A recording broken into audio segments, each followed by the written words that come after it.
Welcome to Living Truth. I'm Angela James. Together with John Usher, we invite you to dialogues designed to awaken you to truth, enlighten you to who you are, and to invite you to live a reality that you want.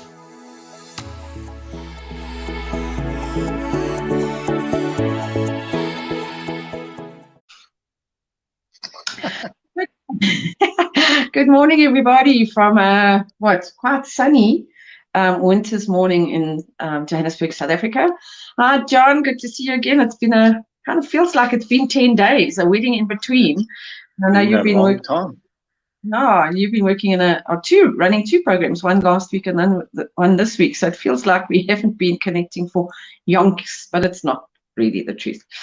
So welcome to everybody this morning. And again, John, great to have this connection again. I really relish these conversations because they bring in so much growth for me, I know for you, and for hopefully the people who watch our podcast. So welcome to Living Truth, the opening activation. And today's topic that we're going to be dealing with is around transmutation. So, John, you want to kick off with the whole statement again? I think that's quite cool that we can just position transmutation. So the whole statement is as strange as it sounds, quite effective. We dissolve, we unchoose, uncreate, transmute, and heal. And then we seed in, out, B&D, crowns, fish, cornucopia, and more in grace. And what we're doing in these sessions at the moment is just taking one phrase at a time and having a look at it, see what it means, get an understanding of it, connect with the energy of it, and instead of trying to reason it, rather let the energy of it work in your life. So we're on Transmute today, and Angela is our Transmute specialist. I don't know about that. I think I'm learning as we're going along anyway. But I think what you're saying is really important, is that it's about the energy. It's not about the kind of logical mind, mental energy. However, that being said, there is still an underlying understanding of the principles. It's not about passing a test and an exam and that kind of regurgitating so-called knowledge. It's about the understanding of the principles of what underlies the energy of each of the component pieces of the opening activation. And I know we spoke about it on our last session where we both found that it's been kicking our butt as we've been working with it. And yeah, you know, the intro for me around transmutation is always linking it to the energy of the snake. And some people might be going about snakes, but it's, if you think about the way in which a snake grows, as it grows, so it transmutes, because it transmutes its skin into the next layer and level of its own growth. So you chuckle when I say I go, around the snakes. Yeah, I'm a fan of snakes. And for me, no, I am a fan. I used to collect them when I was I say collect them. I had them as pets when I was a youngster. Many moons ago. My son also. Yeah. Yep. So for me, the snakes have also a strong connection to the healing, and that's also reflected in medical practices that have the two snakes on the staff. Yeah. So I like that connection. Good. Yep. So what is transmute exactly? I'm going to step back a little bit. Because transmuting, what it's brought up for me is the whole question of sovereignty. And what sovereignty actually means. And there's a fair amount of almost ego identification with sovereignty at the moment around things that we're seeing in terms of people around their gender, their race, their pronouns that they use. All of those are expressions of sovereignty. And this is not a judgment, but a lot of that energy around sovereignty has been linked a lot to ego identification. And we've spoken a lot about identity through the sessions that we've been talking on since we actually focused on Living Truth. And what my frame of reference is, maybe it is a fixed study, I don't know, but the frame of reference or context for me is around linking to sovereignty on every level, and particularly sovereignty in terms of a spiritual connection. Because, and I'm going to read from here because I've put a few notes together. I'm not as kind of au fait to just off the tip of my tongue. But it really is around looking at how we engage in what the energy of sovereignty actually is. And the definitions of sovereignty talk about being a supreme power, authority, or ascendancy. And so it was quite a lot to sift out. There's a lot of information around sovereignty that links to sovereignty away from government, the rebellion, all of that kind of becoming an individual sovereign in our own right. And yet, for me, I think we're missing the point. Yes, it's valid, but it's not the whole element and component of what sovereignty means. And so when we start to talk about transmuting and we start connecting with authority and ascendancy on a spiritual level, for me, what we're talking about is transmuting from our lower nature, where I am invested in the drama, the catastrophizing, the victim, the persecutor, the rescuer, components of how life plays itself out, and ascending into being more sovereign by being more empowered. And that empowerment linking me directly to spirit and to source. And I think right the way through, we've made no bones around the fact that living truth for us is a spirit, and the opening activation is a spiritual activation. So your thoughts on just kind of when we define sovereignty and transmutation? I'm very excited in terms of the sovereignty for myself, just making a connection, and I know this is not the crux of it, but for me there's a connection there to the identity, and transmuting from our lower levels of ego into our actual identity and realizing the authority that we as spiritual beings, cognizant creatures, have in the impact our thinking, the impact our spirit, the impact our creativity has on this planet, on this universe.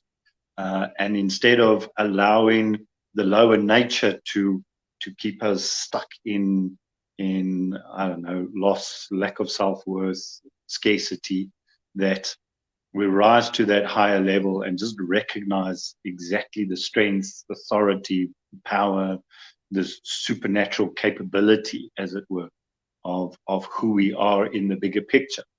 And this is also for me beyond governments and beyond political, racial, or even gender arguments. This is my role in the universe as a whole. So I'm quite excited. And that's why for me, sorry, John, I didn't mean to overtalk you, but that's why it's so exciting for me to see how the energy of transmutation and sovereignty links so clearly. And even as we work through the rest of the opening activation, it's one of the golden threads, the natural laws, the spiritual laws that actually come into play.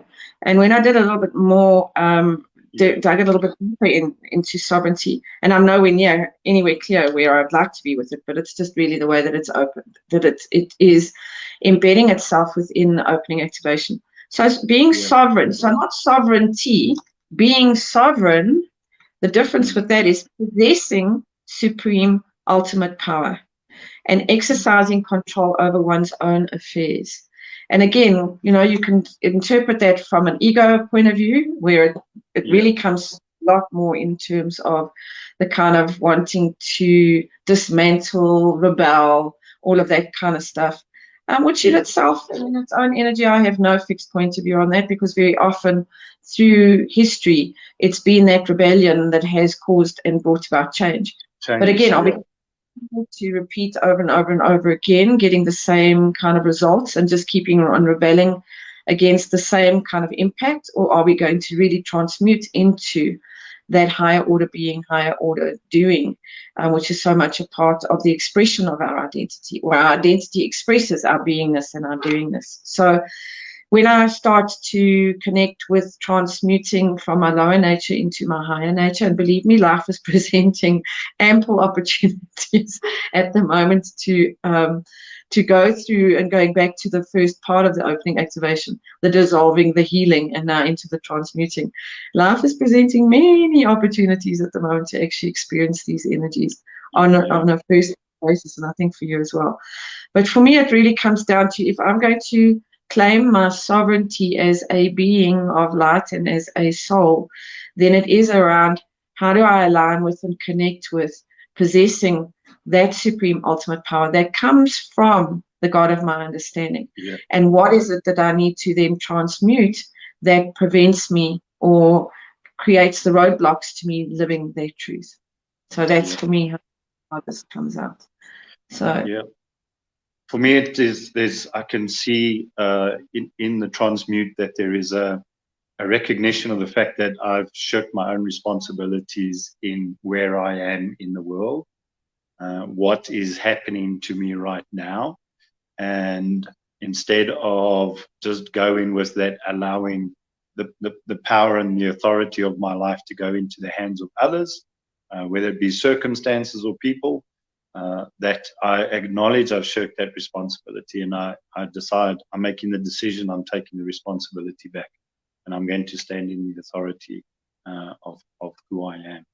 So it's a shift from que sera, sera, whatever will be, to I'm taking control of, taking responsibility for my actions, and as a consequence, where it goes into the future.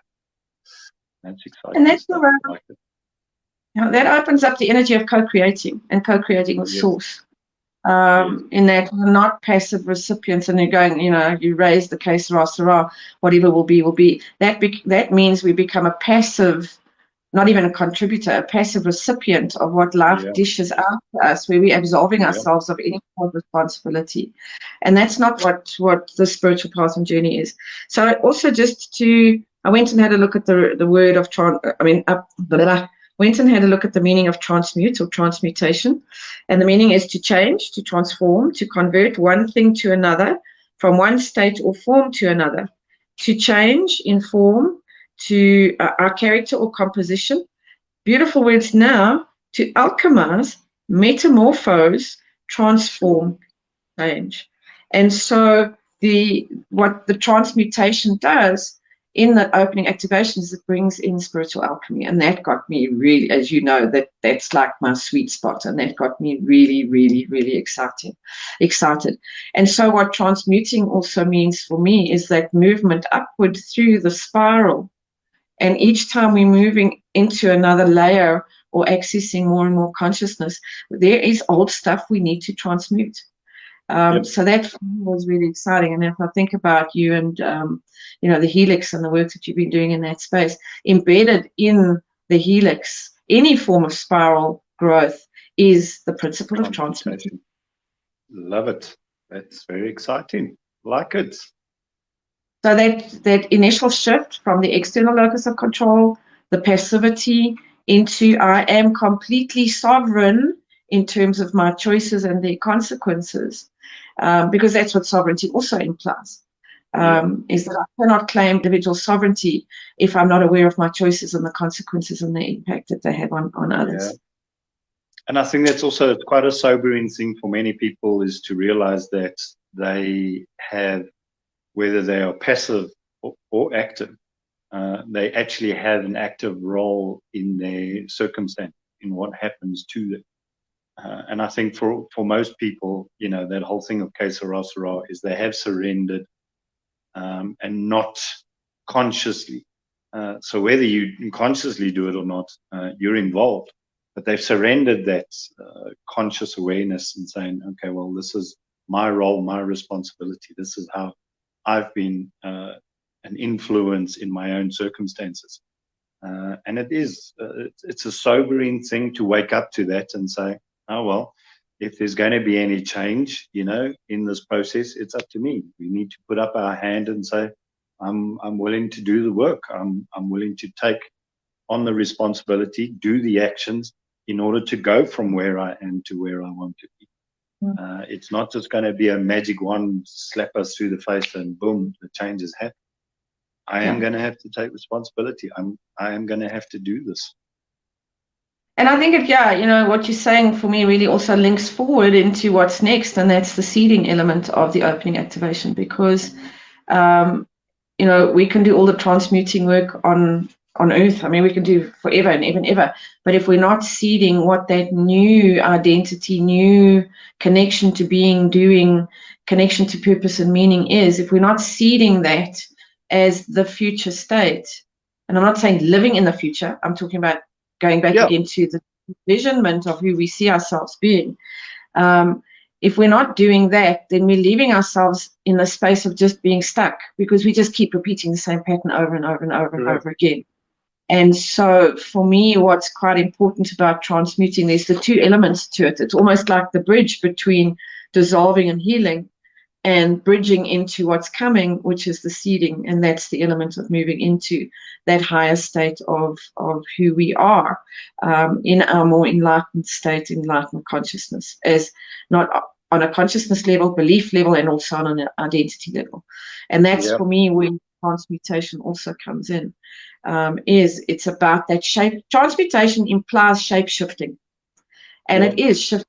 The shape shifting that happens with the caterpillar becoming the butterfly, the shape shifting that occurs in the seasons changing. There's an awful lot of alchemical transmutation happening in the world around us as part of natural law anyway. It's only us who has really stepped off that spiral into getting stuck in the hamster wheel that keeps us going over and over and over, repeating the same thing, expecting different results. I like it.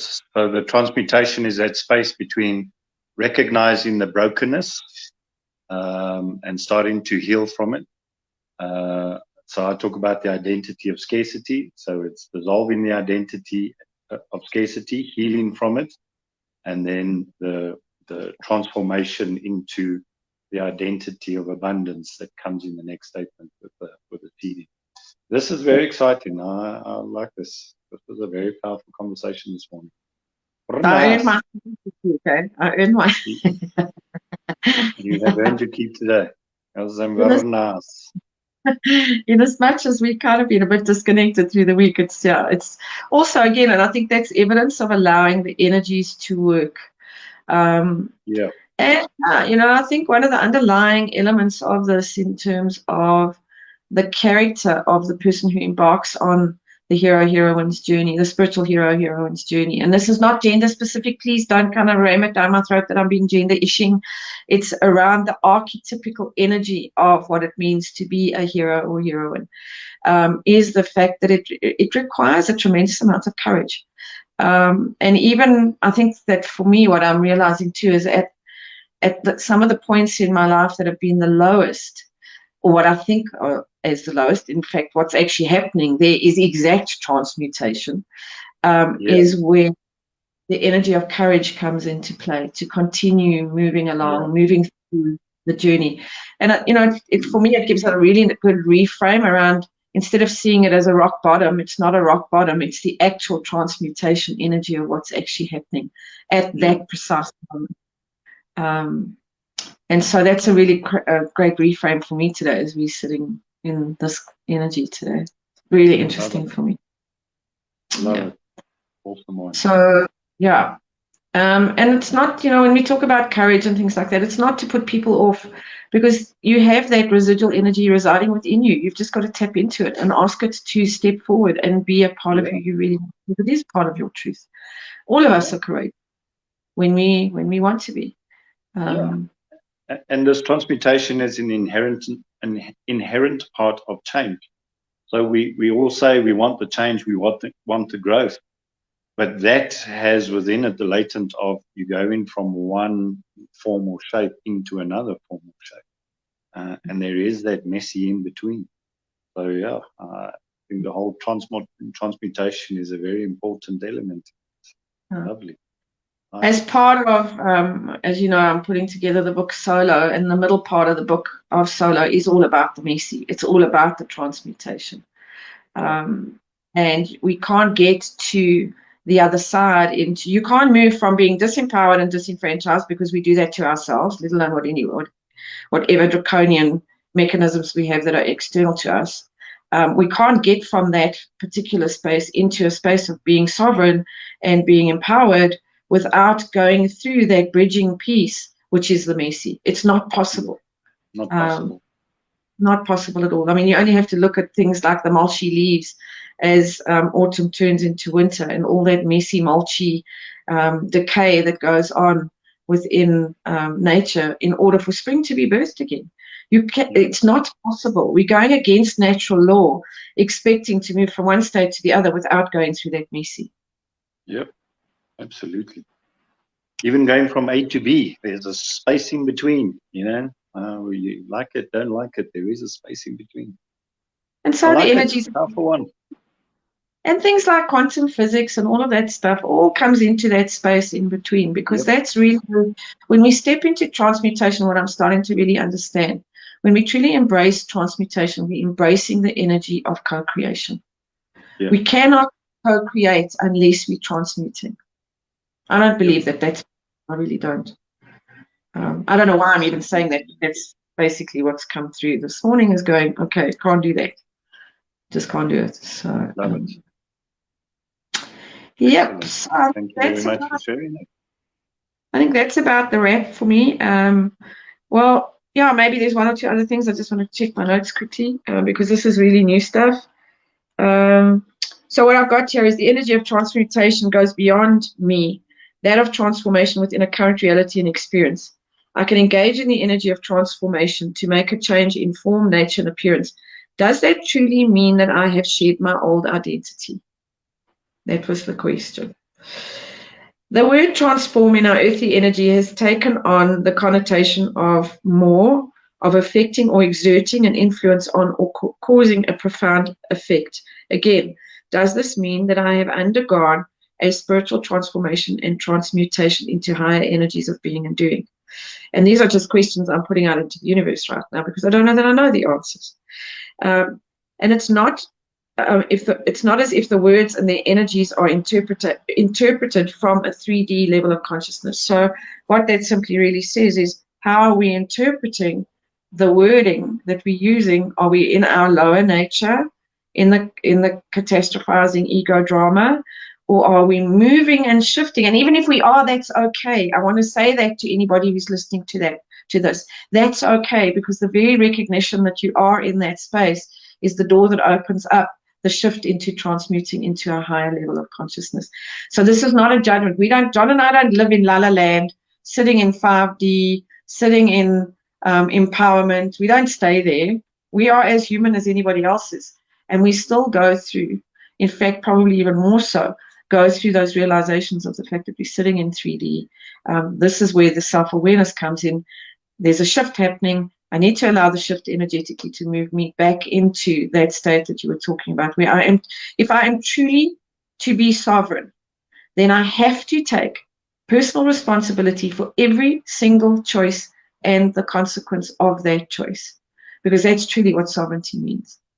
So the question really is how am I restored to my soul's sovereignty as the source of purpose, meaning, and therefore my identity? And that, for me, is what meditation is about. So I'll put all of that into a blog post that we'll put up on Living Truth. As I say, it's all new, it's fresh. I'm asking these questions of myself as we move through this opening activation. And what's being unearthed is rather interesting, to say the least.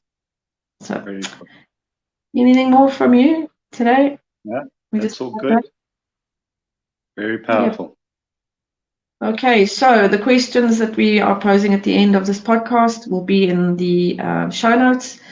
And as we move into getting it up and out onto YouTube, and we've got a bit of catching up to do. I know it's just because John's been training, I've been winning kind of involved in the wedding. So we've got a little bit of catching up to do to get stuff up into Spotify and onto YouTube, but certainly on Facebook, this podcast will be shared. And so the energies that we leave you with is the questions. Keep asking the questions, because it's in asking the questions that the answers will appear. That's it for me today. John, any last moments? Awesome. That's it for me. Peace. And we leave you in flow, peace, awe, and wonder. And we'll spot you next week when we talk about seeding. God bless everybody. Lots of love and light. Bye.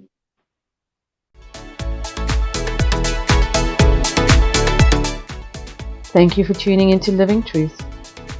Our goal is to carry a message of purpose and meaning to those who are seeking to be, do, and have a full, joyous, happy, and abundant life.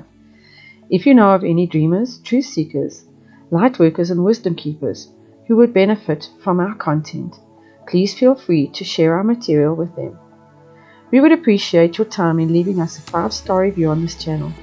And visit me, Angela James, at www.angelagalejames.com and John Usher at www.mymatamatters.com.